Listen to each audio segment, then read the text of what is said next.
إن الحمد لله نحمده ونستعينه ونستغفره ونعوذ بالله من شرور أنفسنا ومن سيئات أعمالنا من يهده الله فلا مضل له ومن يضلل فلا هادي له وأشهد أن لا إله إلا الله وحده لا شريك له وأشهد أن محمدا عبده ورسوله صلى الله تعالى عليه وعلى آله وصحبه وسلم تسليما كثيرا أما بعد فأعوذ بالله من الشيطان الرجيم الرحمن على العرش استوى সম্মানিত দ্বীনী মাতৃমণ্ডলী, মহান আল্লাহর সমস্ত প্রশংসা যে আল্লাহ রাব্বুল আলামিন তার আরশের উপর সমস্ত সৃষ্টি জগতের আসমান জমিন সবকিছুর ঊর্ধ্বে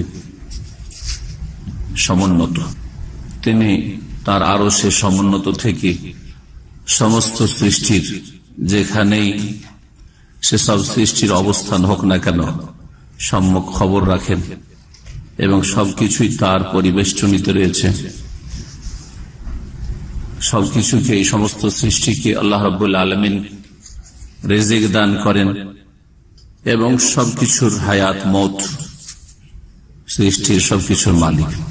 সালাত এবং সালাম নাযিল করেন মুহাম্মদুর রাসূলুল্লাহ সাল্লাল্লাহু আলাইহি ওয়াসাল্লামের উপর, যিনি এক দাসীর ঈমানের পরীক্ষা করেছিলেন।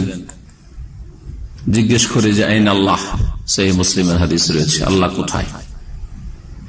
সেই দাসী মুসলিম কি মুসলিম না, এর পরীক্ষার জন্য দুটি প্রশ্ন করেছিলেন। আল্লাহ কোথায়? ওই মেয়েটি দাসী বলেছিল ফিস সামাই, তিনি আকাশে, অর্থাৎ আকাশের সমস্ত আকাশের ঊর্ধ্বে আরশে সমুন্নত। আর আরশ আসমান জমিন সবকিছুর ঊর্ধ্বে আল্লাহ রাব্বুল আলামিন। দ্বিতীয় প্রশ্ন করেছিলেন ওমান আনা, আমি কে? তখন উত্তরে সেই মহিলা বা সেই মেয়েটি বলেছিল, দাসী, আনতা রাসূলুল্লাহ সাল্লাল্লাহু আলাইহি ওয়াসাল্লাম, তুমি রাসূলুল্লাহ বা আপনি আল্লাহর রাসূল সাল্লাল্লাহু আলাইহি ওয়াসাল্লাম। নবী সাল্লাল্লাহু আলাইহি ওয়াসাল্লাম ওই দাসীর মালিককে, মনিবকে বলেছিলেন সেই সময়, যে মনিব চাইছিল ওই মেয়েটিকে স্বাধীন করতে, আতিকহা ফাইন্নাহা মুমিনাহ, এই মেয়েটিকে স্বাধীন করে দাও কারণ এটি হচ্ছে ঈমানদার, সুতরাং তাকে স্বাধীন করার ফজিলত আরো বেশি রয়েছে, তার গুরুত্ব আরো বেশি রয়েছে। যদিও মুমিন যদি নাও হয়, তারপরও যদি কোনো ব্যক্তিকে, নারী বা পুরুষকে দাসমুক্ত করা হয়, তার ফজিলত রয়েছে। এখন আমরা আকীদা ওয়াসিতিয়াতে যা জানলাম, দুটি বিষয় জানলাম। একটা হচ্ছে আল্লাহ আরশে সমুন্নত, সমস্ত সৃষ্টির ঊর্ধ্বে। হ্যাঁ, তাহলে আরশ কোথায়? সমস্ত জমিন, আসমানের, সাত আসমানের উপরে। দ্বিতীয় যে বিষয়টি জানলাম, যে আল্লাহ আসবেন কখন? বিচার দিবসে, বিচার করার জন্য, হিসাব নেওয়ার জন্য, ইয়াউমুল কিয়ামা, হাসরের মাঠে। আল্লাহর জন্য যেমনটা উপযুক্ত হয় এই বিষয়গুলি। এখন একটি তাফসীর থেকে আপনাদের শোনাবো, যে এই তাফসীর সম্পর্কে আপনাদেরকে অনেকে বিভ্রান্ত করে থাকে। এখন শুধু তাফসীর পড়বেন দুইটা, একটা তাফসীর হচ্ছে তাফহিমুল কোরআন, আর এক তাফসীর হচ্ছে ফি জিলালিল কোরআন। এই যে অনেকে বলে থাকেন ওয়াইজ বক্তারা, এই তাফসীর গুলোর দশা দেখেন। জি, তাফসীরে আকীদাগত ভুল আছে, তাফসীরে আকীদাগত ভুল আছে। অন্তরটা সোজা করে সুস্থ মস্তিষ্কে বোঝার চেষ্টা করুন। একটু আগে বললাম যে আল্লাহ রাব্বুল আলামিন কোথায় আছেন? হ্যাঁ, আকাশের ওপরে আরশে, তাই না? সূরা মুলকের আয়াত নম্বর 16-তে কি আছে? একটু পড়লাম আয়াতটি, আমিনতুম মান ফিস সামাই আন ইয়াখসিফা বিকুমুল আরদা ফাইযা হিয়া তামুর, তোমরা কি নির্ভীক হয়ে গেছো সেই সত্তাকে বলে, সেই আল্লাহকে বলে, যিনি আকাশে রয়েছেন। তিনি কোথায় রয়েছেন? স্পষ্ট আয়াত, আন ইয়াখসিফা বিকুমুল আরদা, যে তোমাদের পৃথিবীকে, জমিনকে ধসে দেবেন। আল্লাহ ইচ্ছা করলে জমিনকে ধসিয়ে একবারে নিশ্চিহ্ন করে দিতে পারেন। তোমরা একটু ভয় করো না? এই জমিনে তোমরা পাপ করছো, পাপে ডুবে আছো। এই হচ্ছে আয়াত। এই আয়াতের তাফসীর করতে গিয়ে সৈয়দ আবুল আলা মওদুদী রাহিমাহুল্লাহ গফারা লাহু এবং তার বিভ্রান্তি থেকে বাকি যারা বেঁচে আছে তাদেরকে যেন আল্লাহ রাব্বুল আলামিন নাজাত দান করেন, ফিরে আসার তৌফিক দান করেন, আর তিনি যা আমল নিয়ে চলে গেছেন নেক আমল কবুল করেন, আর ভুলগুলি আল্লাহ মাফ করে দেন। কারণ ইচ্ছা করে উনি ভুল করেননি, ভুলের শিকার হয়েছেন। মানুষ ভুলের ঊর্ধ্বে না, কিন্তু সবচেয়ে বড় সমস্যা যে মাসলা ফিকহি মাসলা মাসাইলের ভুল নয়, আকীদাগত ভুল, যার ফলে তারপরেও বলবো যে তিনি একজন মুসলিম এবং দিনের অনেক খেদমত করেছেন, কিন্তু আকীদাগত ভুল, সেই জন্য সতর্ক করা ফরজ আর আপনাদের ফিরে আসা ফরজ। যেখানে ফিকহি মাসলাতেও যদি হক স্পষ্ট হয়ে যায়, ফিরে আসা ফরজ। তারপরে বলবেন যে একটা সুন্নতি নাই ছুটলো, কিন্তু এটা সুন্নত ছুটাছুটির ব্যাপার নয় যে একটা সুন্নতি নাই ছুটেছে, এই সুন্নতের নেকিটা না হয় কমেছে, না এরকম বিষয় নয়।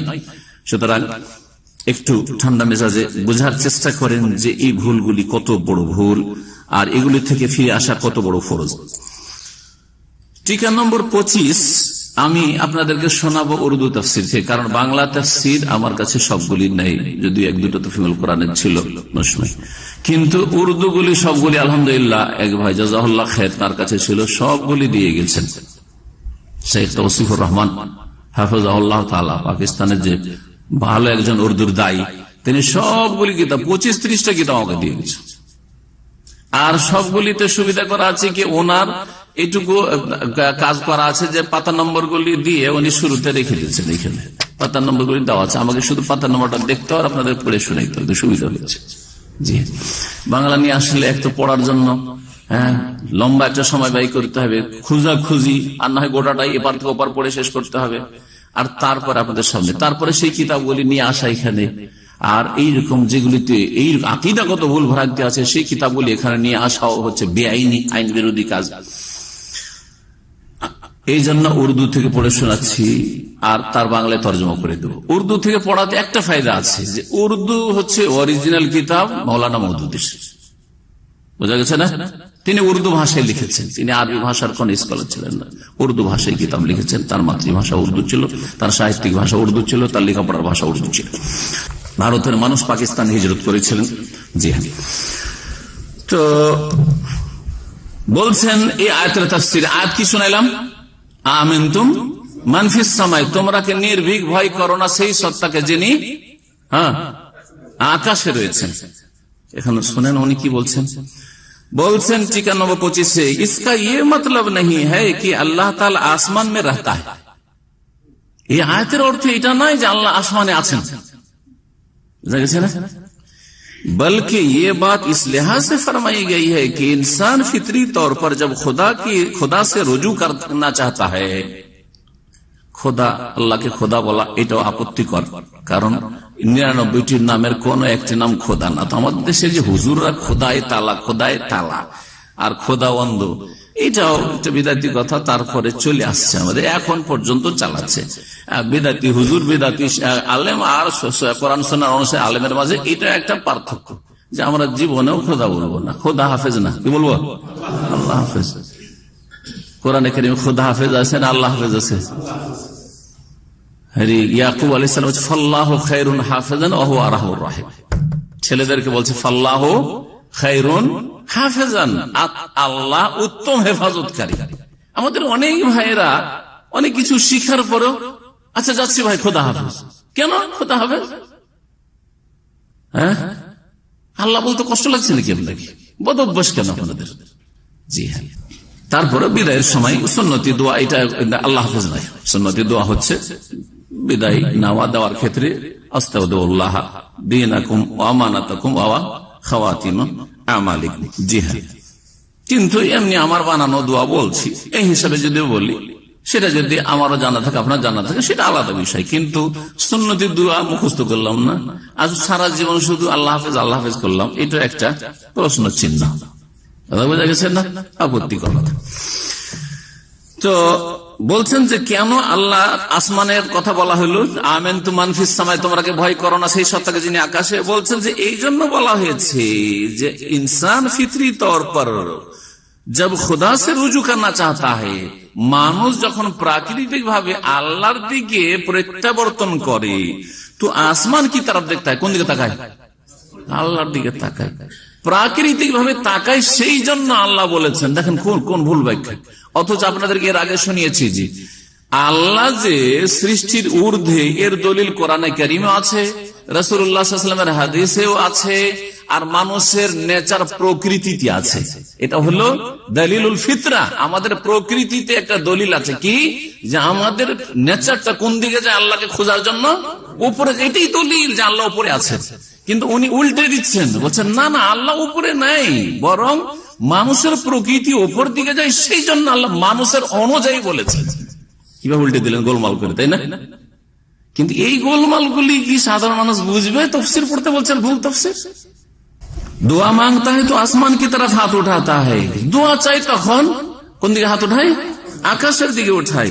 किसी आफत के मौके पर सब सहारों से मायूस होता है तो आसमान का रुख करके खुदा से फरियाद करता है। যখন সবকিছু থেকে নিরাশ পেয়ে যায় যে আমি নিরুপায় হয়ে গেছি, তখন কোন দিকে? আকাশের দিকে চেয়ে কি করে? खुदा से फरियाद करता, আল্লাহর কাছে কি করে? ফরিয়াদ করে। कोई नागहानी बला आ पड़ती है, কোন বালা মুসিবত আসলে তো कहता है ये ऊपर से नाजिल हुई है। যদি বালা মুসিবত আসে তাহলে আমার ওপর থেকে কি হয়েছে? বালা মুসিবত নাজিল হয়েছে। गैर मामूली तौर पर हासिल होने वाली चीज के मुताल्लिक कहता है ये आला बाला से आई है। অসাধারণ কিছু নিয়ামত যদি পায়, কি করে আপনি এত দূর এগিয়ে গেলেন বা এটা পেলেন? বলছে উপরের দান। হ্যাঁ বলে না, এই জন্য বলেছে আল্লাহ আসলে উপরে টুপরে না, কিন্তু যে মানুষের প্রকৃতিটা এটা রাখা আছে, সেই জন্য বলা হয়েছে এই আয়াতে। अल्लाह ताला की भेजी हुई किताब को कुतुबे समावी आसमानी किताब कहा जाता है। आसमानी किताब বলছি না আল্লাহর কিতাব বলি, এইটাকে মানে না যে আসমান থেকে আল্লাহ নাজিল করেছেন। বলছে এটা কেন বলা হয়? आसमानी किताब, अल्लाह ताला की भेजी हुई किताबों को कुतुबे समावी या कुतुबे आसमानी कहा जाता है। আসমানি কিতাব বলা হয়, কিন্তু আল্লাহ যে উপরে আছেন আর ওই দিক থেকে নাজিল করেছেন আসমানি কিতাব, ওইটা রাজি না। এই ব্যাখ্যা মানতে রাজি না। দেখেন তারপরে সহিহ মুসলিমের হাদিসটা উনি বর্ণনা করছেন যে আইন আল্লাহ কালা ফিস সামায়ে। বলছেন আবু হুরায়রা की रिवायत है कि एक शख्स एक काली लौंडी को लेकर आया, रसूलुल्लाह सल्लल्लाहु अलैहि वसल्लम की खिदमत में हाजिर हुआ और अर्ज किया कि मुझ पर एक मोमिन गुलाम आजाद करना वाजिब हो गया है, क्या मैं इस लौंडी को आजाद कर सकता हूँ? हुजूर सल्लल्लाहु अलैहि वसल्लम ने इस लौंडी से पूछा अल्लाह कहाँ है? उसने उंगली से आसमान की तरफ इशारा कर दिया। तो এটা তো স্পষ্ট দলিল যে আল্লাহ কোন দিকে আছে। তারপরে মানতে আছেন যে ইশারা করলে এটা তার প্রকৃতিতে আছে, তার মানে তার বিশ্বাস আছে আল্লাহর উপর। বাস, আল্লাহ উপর দিকে না, আসলে উদ্দেশ্য এটা যে আল্লাহ উপর দিকে আছে, তার বিশ্বাসটা প্রমাণিত হলো যে আল্লাহর প্রতি বিশ্বাস আছে। আশ্চর্যের কথা। তাহলে কি করলেন? আল্লাহর আসমানের উপরে থাকা আর আল্লাহর আরশে থাকা, এই বিষয়গুলিকে তিনি কি করলেন? এখানে উড়িয়ে দিলেন। জি হ্যাঁ, আরশ। জি হ্যাঁ, যদি আয়াত আর সূরা জানেন না তাহলে বাংলাতেও এটা খুঁজে পাওয়া যাবে, কিন্তু এগুলো খুঁজাতে বেশি পরিশ্রম করবেন না। কারো যদি সন্দেহ হয় আমার কথাতে, তখন তিনি খুঁজবেন। আর বাকি না, এই বই তাহলে আমি পড়ি না, আপনার শ্রম ভুল পথে করবেন না। আপনার সহি আকীদা শিখতে অনেক বাকি, আপনার সহি কিতাব আকীদা আমল জানার ক্ষেত্রে, ইলম হাসিল করার অনেক কিছুই বাকি রয়েছে। কি শিখেছেন ইসলামে? সুতরাং এইসব বিদাতি কিতাব পড়ায় সময় নষ্ট করবেন না। এটা ভালো আলেমদের পড়ার জন্য, অথবা কারো যদি সন্দেহ হয় যে কথাগুলি ঠিক কিনা, অরিজিনাল কিতাব একটু চেক করি, তো তার জন্য শুধু ব্যাস। সূরা মাআরিজের তাফসীরে কি বলছেন শুনেন। সূরা মাআরিজে আল্লাহ রাব্বুল কি বলেছেন? তা'রুজুল মালায়েকাতু ওয়ার রূহু ইলাইহি ফি ইয়াউমিন কানা মিকদারু 50,000 সানা। ফেরেশতা এবং রূহ মানে জিবরাইল আলাইহিস সালাম তার দিকে আরোহণ করে, চড়ে। কার দিকে? আল্লাহর দিকে, ঠিক না? আল্লাহর দিকে চড়ে মানে আল্লাহ তাহলে উপরে আছেন। এই যে প্রমাণ হলো কোরআন দ্বারা আল্লাহ উপরে আছেন, এইটারও অপব্যাখ্যা করছেন মাওলানা মওদুদি। টিকা নম্বর 4 বলছেন এই সূরার তাফসীরে যে और अल्लाह ताला के बारे में भी ये तस्वुर नहीं किया जा सकता कि वो किसी खास मकाम पर रहता है। আল্লাহ সম্পর্কে এই ধারণা করাই যাবে না যে তিনি কোন বিশেষ স্থানে আছেন। বুঝা গেছে? তো আরশে আছেন মানে সৃষ্টির ঊর্ধ্বে, এটা বলা তো দূরের কথা, তাসাউর মানে কি? ধারণা, থিঙ্কিং। ধারণা করা যাবে না, क्योंकि उनकी जात जमान और मकान के कोयूल से मुनाज़्ज़ा है। আল্লাহর সত্তা কাল এবং স্থান থেকে পবিত্র, কাল এবং স্থান থেকে পবিত্র। আল্লাহর জন্য তাহলে দিক ইশারা করা যাবে না, আল্লাহ ওই দিকে আছে বলা যাবে। এই দুটি বিষয় হলো। তাহলে কি জানতে পারলেন? যে উনি আল্লাহ রাব্বুল আলামিনের আরশে সমুন্নত হওয়া, আর তারপরে আল্লাহ রাব্বুল আলামিনের আসমানে থাকার বিষয়ে তিনি তাবিল করছেন, অপব্যাখ্যা করছেন, বলছেন না না না, আল্লাহ রাব্বুল আলামিনের ক্ষেত্রে বলা যাবে না এরকম। আরেকটি বিষয় কি আলোচনা করলাম, ওয়াজা রাব্বুকা ওয়াল মালাকু সাফফান সাফফা। এই আয়াত, যে আয়াতকে ইমাম ইবনে তাইমিয়া রাহমাতুল্লাহ আলাইহি দলিল হিসেবে পেশ করে সূরা ফাজর আয়াত নম্বর 21 আর 22, তাতে কি আছে? যে রব আসবেন কিয়ামতের দিনে এবং ফেরেশতারা সারিবদ্ধভাবে আসবেন, তাই না? এই আয়াত হচ্ছে আয়াত নম্বর 22। তাই বলছেন আয়াত নম্বর 22-এর তাফসীরে টিকা নম্বর 16 বলছেন আসল আলফাজ হে যা রব্বুকা, বলছেন আসল শব্দ কোরআন হচ্ছে যা রব্বুকা, মানে তোমার রব আসবেন। যদিও মাজি অতীতের সেগা, অতীতের ক্রিয়া, কিন্তু অর্থ হচ্ছে আসবেন। তেরা রব আয়েগা, এই জন্য আগামীতে আসবেন। লেকিন জাহির है, তারপরে শুনে ওনার অপব্যাখ্যা, लेकिन जाहिर है कि अल्लाह ताला की एक जगह से दूसरी जगह मुंतकिल होने का कोई सवाल पैदा नहीं होता। আল্লাহ এক জায়গা থেকে আরেক জায়গায় আসবেন, এটা প্রশ্নই উঠে না। কি বুঝলেন? আবার শোনাবো ওনার ভাষাটা, উর্দু তো বুঝেন আপনারা, তাই না? বলছেন লেকিন জাহির है, আল্লাহ বলছেন যা রব্বুকা, তাই না? বলছেন লেকিন জাহির है, কিন্তু এটা স্পষ্ট कि अल्लाह ताला की एक जगह से दूसरी जगह मुंतकिल होने का कोई सवाल पैदा नहीं होता। আল্লাহ এক জায়গা থেকে আরেক জায়গায় আসবেন এই প্রশ্নই উঠে না। অস্বীকার কিনা? অস্বীকার। আল্লাহ আসবেন না, আসলে ওঠে। দেখেন কি, তাহলে কেন আল্লাহ বলেছেন? বলছেন इसलिए ला महला उसको एक तमसीली अंदाज बयान ही समझना होगा। এটাকে বুঝতে হবে যে একটা আল্লাহ রাব্বুল আলামিন যেন একটা দৃষ্টান্ত পেশ করেছেন। আল্লাহ আসবেন এমন না, আল্লাহ কি করেছেন? একটা মিসাল বা দৃষ্টান্ত, উপমা পেশ করেছেন। কিসের? जिससे ये तस्वर दिलाना मकसूद है, যেটা দিয়ে এই ধারণা দিতে চাওয়া হয়েছে कि उस वक्त अल्लाह ताला के इख्तिदार और उसके सुल्तानी व कहारी के आसार इस तरह जाहिर होंगे। আল্লাহ রাব্বুল আলামিনের ক্ষমতা এবং তার সার্বভৌমত্ব আর তার আধিপত্যের যে প্রভাব, আসার এইভাবে প্রকাশ পাবে যে যেন আল্লাহ হাসরের মাঠে এসে গেছেন। जैसे दुनिया में केमन भाव आसमे, जैसे दुनिया में किसी बादशाह के तमाम लश्करों और आयान सल्तनत की आमद से वो रोब तारी नहीं होता जो बादशाह के बनफ्से नफीस खुद दरबार में आ जाने से तारी होता है। দৃষ্টান্ত কিসের সাথে? বলছে দুনিয়ার কোন রাজা বা রাষ্ট্রপতি বা প্রধানমন্ত্রী, রাষ্ট্রনায়কের আশা, আর আরেকটা হচ্ছে যে তিনি আসেননি কিন্তু তার হাজার হাজার সেনাবাহিনী এসেছে। দুটোতে পার্থক্য আছে না নেই? হাজার হাজার সেনাবাহিনীও যদি আসে কোন জায়গায় কোন অনুষ্ঠানে, কিন্তু রাষ্ট্রনায়ক, রাষ্ট্রপতি বা প্রধানমন্ত্রী আসেনি বা রাজা আসেনি, তাহলে তার বিষয়টি হালকা, ঠিক না? তার বিষয়টি হচ্ছে হালকা, তুলনামূলক। কিন্তু স্বয়ং রাজা বাদশাহ এসছে, স্বয়ং রাষ্ট্রপতি বা প্রধানমন্ত্রী এসছে, তার একটা কি প্রভাব রয়েছে, তাই না? সেই অনুষ্ঠানের উপর আছে না নাই? তো বলছে যে ঠিক ওই রকমই এখানে বোঝানো হয়েছে উদাহরণ দিয়ে যে সেই দিন এমন একটা মানুষের অবস্থা হবে যে যেমন কোন জায়গায় দেশের শাসক স্বয়ং চলে আসলে হয়, ঠিক তেমনি। আবার পড়ে শোনাই, বলছেন যে এমন ভাবে প্রকাশ পাবে আল্লাহর ইক্তেদার, মানে ক্ষমতা, কুদরত, আর उसके सुल्तानी और कहारी का आसार, तार सार्वभौमत्व एवं तार आधिपत्येर प्रभाव इस तरह जाहिर हो, एमन प्रकाश पाए जैसे दुनिया के किसी बादशाह के तमाम लश्करों, दुनियार कोनो राजार समस्त सेनाबाहिनी और आयाने सल्तानात और समस्त सब যারা বড় বড় পদাধিকারী যারা আছে, বড় বড় পদে যারা আছে, তারা আসলে ওই রকমের সেখানে মানুষের ওপর একটা যে প্রভাব, दापोट पड़े ना जो बादशाह के बेनफ्से नफीस खुद दरबार में आजाने से तारी होता है। যখন রাজা নিজেই তার দরবারে চলে এসে, তখন সেই দরবারের অবস্থা কেমন থাকে, তখন সেই স্টেজের অবস্থা কেমন থাকে, তখন সেই মাহফিলের অবস্থা কেমন থাকে, অনুষ্ঠানের অবস্থা কেমন থাকে, অধিবেশন অবস্থা কেমন থাকে, এইটা বুঝতে চাইছে। তা কি বলতে চাইছেন?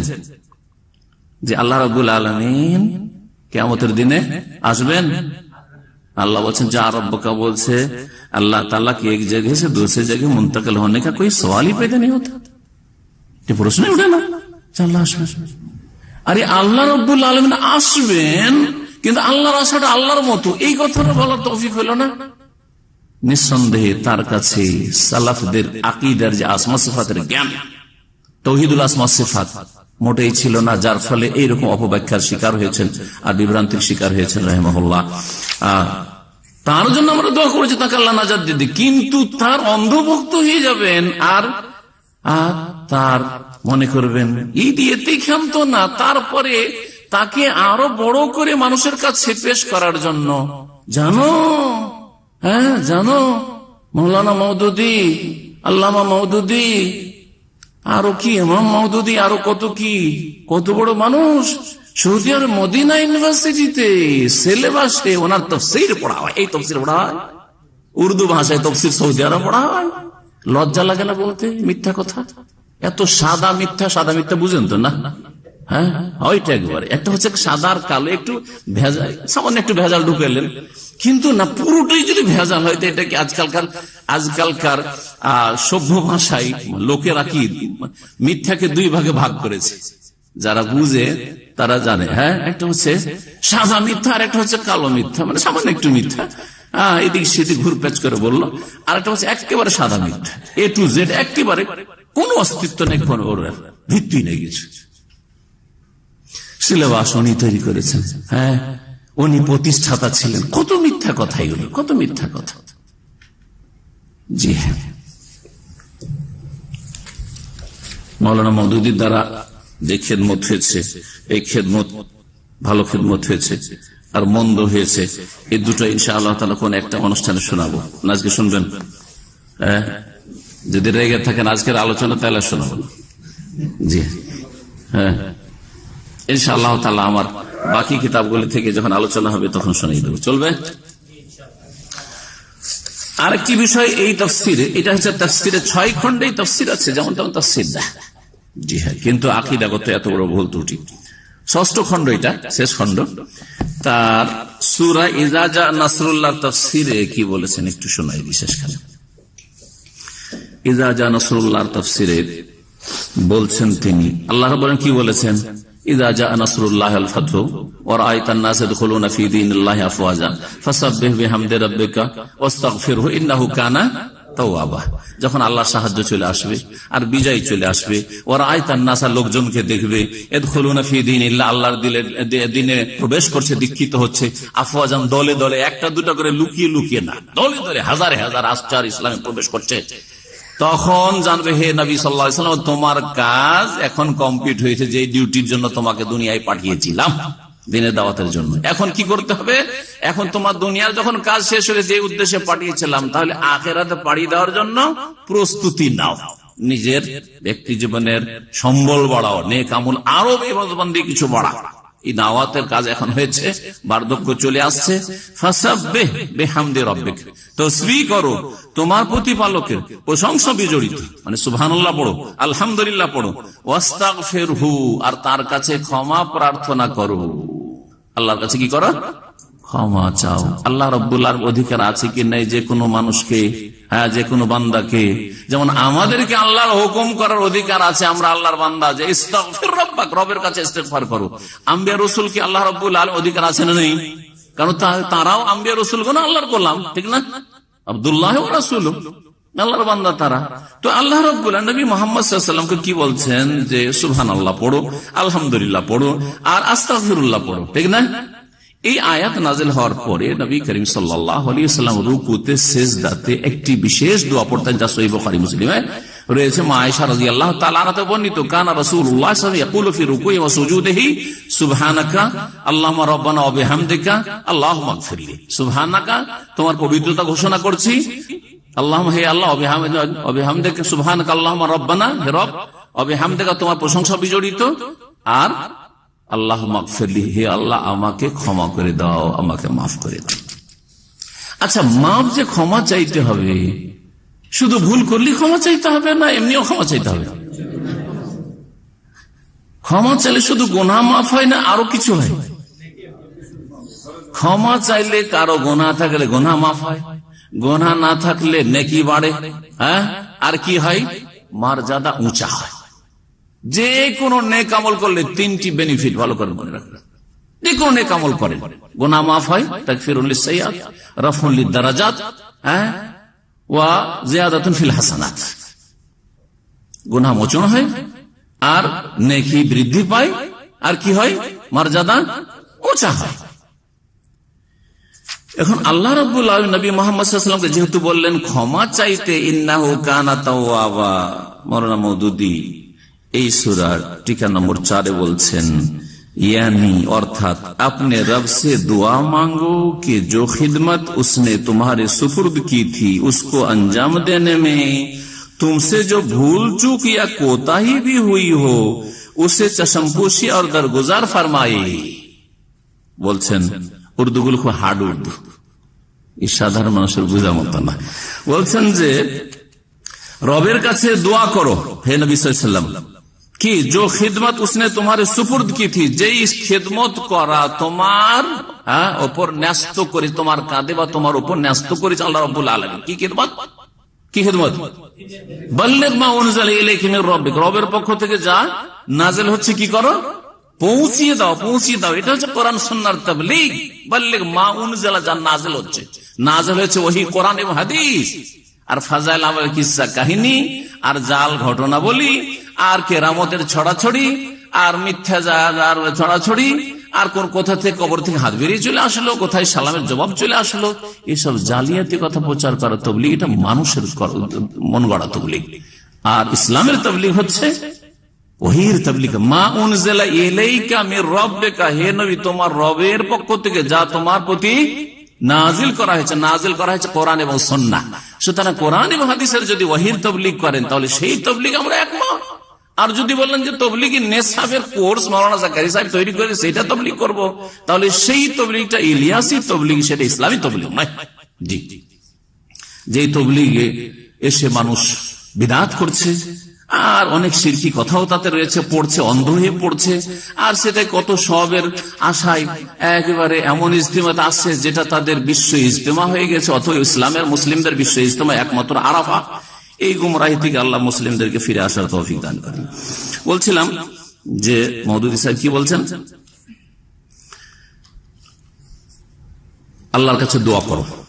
আল্লাহ বলছেন নবীকে কি, যে জো খিদমত উসনে তোমারে সুপুর্দ কি থি, যেই খেদমত করা তোমাকে দায়িত্ব দিয়েছিলেন, উসকো আঞ্জাম দেনে মে, সেটা আঞ্জাম দিতে গিয়ে, মানে সেটা আদায় করতে গিয়ে, তুমসে যে ভুল চুক, যে ভুল ভ্রান্তি হয়েছে, ইয়া কোতাহি, অথবা যে কি হয়েছে ঘাটতি বা ত্রুটি হয়ে গেছে, হ্যাঁ, উসসে চশমপুশি আর দরগুজার ফরমা, সেটাকে আল্লাহ উপেক্ষা করে। চশমপুশি মানে ভুল দেখার পরেও নজরটা ফিরিয়ে নেওয়া। এটাকে চশম মানে হয় ফার্সি শব্দ এগুলো, কিন্তু চশম মানে হচ্ছে আঁখ, চক্ষু, চশম মানে হচ্ছে চক্ষু, আর পুশি মানে পুশিদা, পুশিদা মানে কি গোপনীয়। তো যেটাকে বলা হচ্ছে এড়িয়ে যাওয়া বা উপেক্ষা করা, দেখার পরে চোখ ফিরিয়ে নেওয়া, চোখ ফিরিয়ে নেওয়া। দেখছেন যে আপনার বাচ্চা একটা ছেলে দুষ্টামি করছে, তারপরে আরে বাচ্চা মানুষ করছে দেখবো না, দেখলেও লজ্জা পাবে বা ভয় পাবে, হ্যাঁ। অথবা আপনার একজন দেখছেন যে কোন ওয়ার্কার এমন কাজ করছে যেটা উল্টা কাজ, আর আপনি দেখে ফেলেছেন যে একটা ভুল করেছে, যদি আমি এখনই ওর দিকে ভালো করে দেখি তো ওর পালপিটেশন তো শুরু হয়ে যাবে। তখন করে কি, যারা উদার মনের মালিক তারা কি করে, হ্যাঁ, উপেক্ষা করে, ও দেখেও যেন না দেখার ভান করে, দেখেও যেন না দেখার ভান করে। এটাকে চশমপুশি বলা হয়, হ্যাঁ, চোখ ফিরিয়ে না।